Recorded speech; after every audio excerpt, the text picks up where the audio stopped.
The knock was timid, barely louder than a morning breeze brushing against the screen door when Dane Riker opened it. A boy no older than 9 stood trembling, clutching a crumpled flyer from his school. "Please pretend to be my dad today," he whispered, and everything in Dane's world shifted. "Before we start the story, tell us wherever you're watching from. Tell us in the comments what touched you most in this story." The sun had barely risen over Bend, Oregon, casting soft gold across the quiet RV lot Dane Riker used as a base. When he wasn't riding with the Hells Angels Nomads, he just finished tightening a bolt on his Harley when he heard the knock small, hesitant. Nothing like the pounding he usually got from friends dropping by. Dane wiped his hands on a towel and opened the door. A boy stood there, thin arms, scraped knees, too big backpack hanging off one shoulder. His eyes were wide, scared, but determined. He held out a wrinkled paper with both hands. "You're the biker who helped that lady last week," the boy said. "People said you're nice." Dane lowered himself to the boy's height. "Name's Dane. What's going on, kid?" The boy swallowed hard. "My name's Evan. Price. Today is Bring Your Dad to School Day, and mine hasn't been around in a long time." His voice cracked. "Kids laugh at me, teachers look sad. Just please, can you pretend to be him? Just today, please." Dane stood frozen for a moment, the boy's request hitting deeper than he expected. Evan kept talking, words tumbling out like he feared he'd lose courage if he stopped. "I tried asking my uncle, but he works nights at the mill, and Mom, she's tired a lot." His grip tightened on the flyer. "I just don't want to be the only kid sitting alone again." Dane had seen a lot of violence, sorrow, hardened men crying behind closed doors, but nothing quite like this. A child asking for borrowed fatherhood. He cleared his throat. "Does your mom know you're here?" Evan nodded quickly. "She said if I trusted you." "She trusts you too. She's just overwhelmed." Dane glanced toward the small apartment complex. Across the street, a woman was standing on the balcony, thin, exhausted, watching with worried eyes. She lifted a hand in a silent plea. Dane nodded back. "All right," he said finally, "I'll do it, but I won't pretend to be him. I'll just be someone who's got your back today." Evan's eyes filled instantly. "That's even better." Dane stepped inside to grab his jacket, locking the RV behind him as Evan walked beside him, still gripping the flyer like a lifeline. "What's school like for you?" Dane asked. Evan shrugged. "Mostly okay, except when they do family stuff. Other kids have dads who come to games or fix things or show up for events." He kicked a pebble along the sidewalk. "Mine left when I was 5. I don't even remember his voice." Dane felt something tighten in his chest. Memories of his own father, a man who loved alcohol more than his son. "School shouldn't make you feel alone," he murmured when they reached the apartment building. Evan's mother, Lena Price, early 30s, worn but kind, hurried down the steps. "Thank you," she whispered. "I didn't know who else he'd ask." Dane shook his head. "You've got nothing to thank me for." Lena touched Evan's hair gently. "Be respectful. Listen to your teachers and don't run off." Evan grinned. "I won't." Dane tilted his chin toward the school. "Lead the way, kid." Evan's school, Pine Ridge Elementary, burst with morning chaos. Parents chatting, kids running, teachers corralling. Dane felt eyes locked onto him instantly. Leather vest, Angels patch tattoos. The usual mixture of fear and curiosity rolled across the crowd. Evan didn't seem to notice. He beamed, walking proudly beside Dane inside the auditorium. Kids sat with their father's work boots, suits, uniforms. Regular guys. Evan led Dane to a table in the back. "This is my spot," he whispered. "It's where they put kids whose dads can't come." Dane clenched his jaw when the teacher, Mrs. Coleman, tapped the microphone to start introductions. Evan shrank a little. "Parents, please introduce yourselves one by one." Dad stood. "Firefighters, carpenters, mechanics." Then Mrs. Coleman's eyes landed on Dane. "Sir, would you like to introduce yourself?" Dane rose slowly. "Name's Dane Riker. I ride with the Hells Angels Nomads, but today," he looked down at Evan, whose eyes glowed with pride. "Today, I'm just here for this kid." A ripple of whispers spread. Evan sat taller, shoulders squared for the first time all year after introductions. The kids broke into stations, projects, games. Dad challenges. Evan tugged Dane's hand excitedly. "Let's do the bridge building contest," he said. They joined other kids stacking popsicle sticks, but Evan kept sneaking glances at other tables, watching fathers joke and help their children. Dane nudged him. "Worry about our bridge." Engineer Evan grinned and focused. Their structure wasn't perfect, but it stood straighter than most. When it won second place, Evan practically vibrated with joy. We won something. He shouted for the first time all morning. Dane saw what Evan must look like when life wasn't bruising him. Bright, bold, alive, but the moment didn't last. As they walked to the snack table, a boy sneered from behind them, "He's not your dad, he's just some biker." Evan flinched. Dane turned, voice low but steady. "You're right, I'm not his dad." He placed a hand on Evan's shoulder.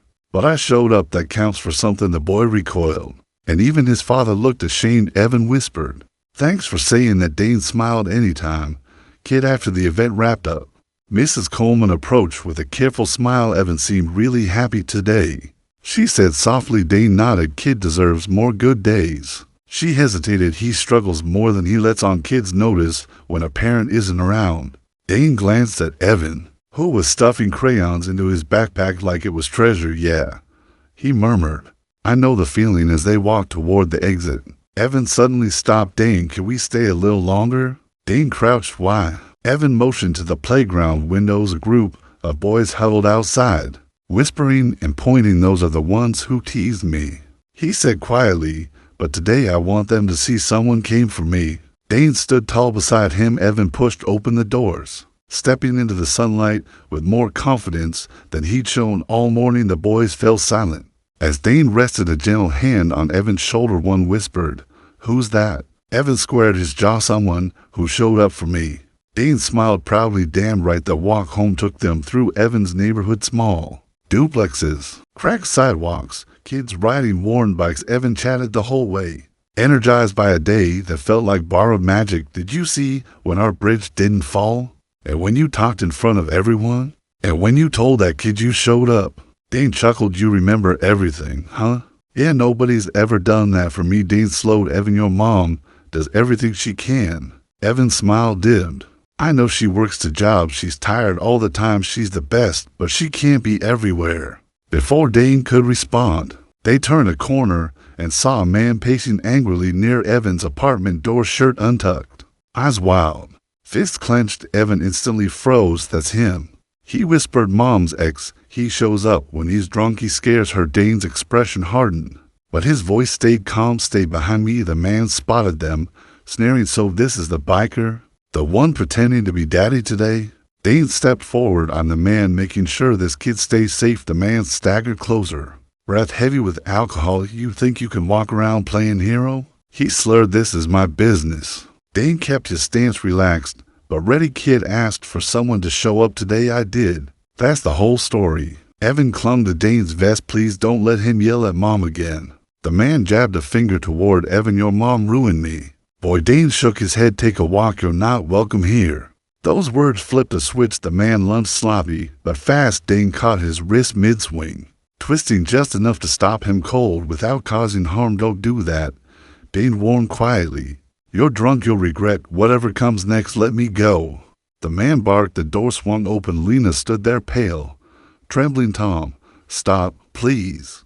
Dane released him gently. "Go home, sober up. Don't come back here like this again." Tom's pride burned hotter than his anger. "You're gonna regret this." Biker. Dane shrugged, doubted. Tom stormed off down the street, shouting curses at the sky, but never once looking back. Lena rushed forward, pulling Evan into her arms. "Are you okay? Did he touch you? Did he scare you?" Evan clung to her. "I'm okay." Dane helped. Lena looked up at Dane, eyes glossy. I'm sorry you got dragged into this." Dane shook his head. "I didn't get dragged into anything. He came at a kid. That makes it my business." Lena wiped her eyes. "I've tried getting restraining orders. They keep expiring before court dates. He always finds a way back." Dane exhaled slowly. "You're not dealing with this alone anymore." Evan tugged Dane's vest. "Are you gonna leave now?" Dane glanced at Lena, exhausted, scared, holding on by threads. "Not yet." He guided them inside the apartment. It was tidy but sparse. Toys stacked neatly in a corner, half-finished homework on the table. A life passed together with love, but stretched thin. Evan set his backpack down. Dane today didn't feel bad. It felt normal. Dane felt that hit deep. "Good," he said softly. "Every kid deserves at least one normal day." As Lena reheated leftover pasta for Evan, Dane stood by the window, watching Tom disappear down the block. His instincts buzzed something told him the man wasn't finished. Lena walked over quietly. I don't know how to thank you. Dane shook his head. Don't thank me, just tell me the truth. Is Tom dangerous when he drinks?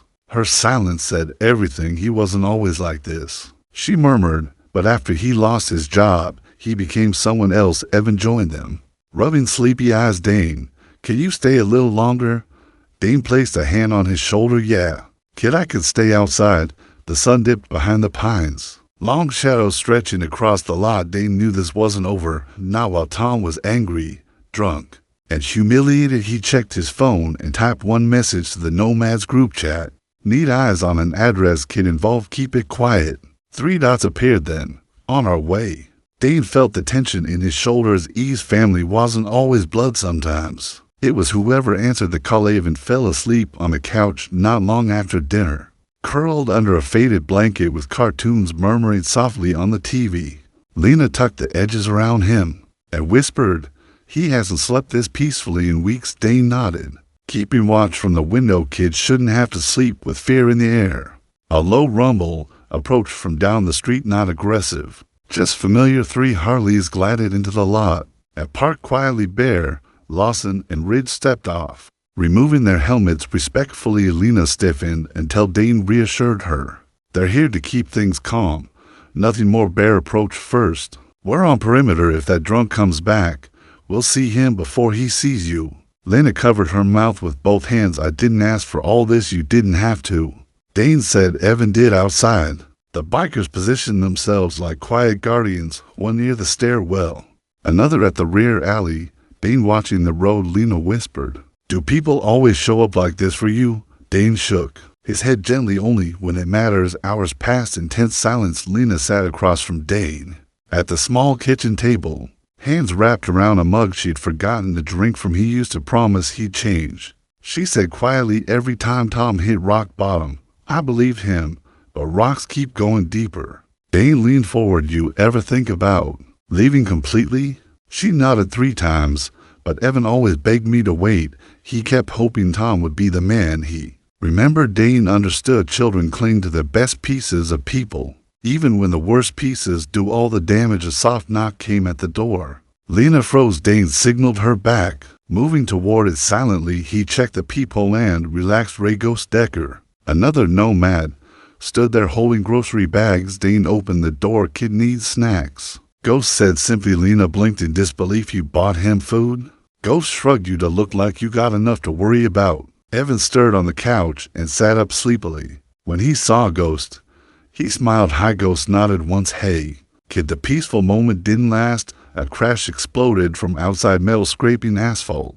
Someone shouting. Dane moved first, motioning Ghost to stay with Evan and Lena. Bear and Lawson were already sprinting toward the commotion. Tom had returned. His sedan was halfway up on the curb, front bumper clipped against a mailbox he'd clearly not seen. In his drunken haze, he stumbled out, yelling slurred curses. Where's he? Where's the biker? You hiding behind those leather freaks now? Lawson blocked his path. Go home, man. You're done here tonight. Tom shoved him. Weakly move. Bear stepped between them, towering and calm. You try to get inside that apartment, you'll have 60 angels explaining why that's a bad idea. Tom swayed, breath sour, fist shaking. She's my family. Dane approached slowly, then act like it. Tom lunged, wild, clumsy, full of rage and humiliation. Dane caught him mid-swing again, restraining him without harm. Last warning, walk away before this becomes something you'll never fix. Tom's eyes burned with a mixture of hate and fear, and blue lights suddenly washed over the street. A patrol car rolled in slowly, the officer stepping out with a hand on his holster. What's going on here? Tom staggered toward him, pointing at Dane. They're threatening me. They attacked me. The officer eyed the scene, then looked at Dane, recognizing the Nomad's patch, but not reacting with hostility. Maddox, you want to explain? Dane kept his voice even. Guy showed up drunk, aggressive, and tried to force his way into that apartment.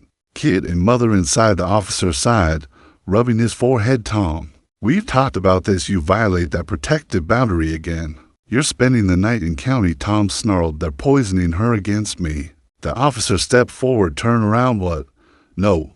Turn around within seconds. Cops clicked. Tom screamed curses as he was guided to the car, but no one reacted, not Dane, not Bear, not even the neighbors watching from their porches. The damage wasn't the yelling, the damage was the pain trailing behind him. Dane exhaled. Slowly, Evan deserved better than this choice. When the cruiser finally pulled away, the block fell quiet again. Evan peeked out from behind Ghost. Wide-eyed, is he gone? Dane knelt, so he was eye level, yeah, but he's gone for tonight. Evan leaned forward and wrapped his arms around Dane's neck in a sudden, fierce hug. Thank you for not letting him be mean to Mom. Dane hugged him back, heart twisting. No kid should have to see that. Lena approached, tears shining, but not falling. I don't know how to repay any of you. Bear shook his head. You don't repay family, you lean on it. Ghost opened one of the grocery bags. I got ice cream sandwiches. Anyone want one? Evan's face lit up. Me. For the first time that night, laughter drifted through the apartment, soft, tired, but real. Dane looked around at this small, fragile family trying to hold itself together and thought, one day shouldn't be the only good day. This kid, has he made a silent promise whatever came next, he'd be there, because sometimes showing up once isn't enough. Next morning, Evan was already awake, sitting cross-legged on the couch with cereal and a hopeful look. Dane, are you coming today too? Dane smiled as he tied his boots. If your mom says it's okay. Yeah, I could stick around. Lena emerged from the hallway, looking like she'd slept for the first time in days. You don't have to stay. Dane, you've already done so much. Dane shook his head.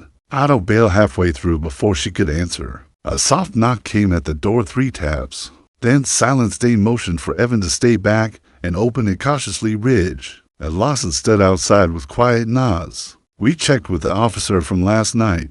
Ridge said Tom's cooling off in county for at least 48 hours. Lena let out a breath she'd been holding for years. Thank God. Dane looked down at Evan. See, you're safe. Evan slipped his hand into Dane's without thinking. Can we do another normal day?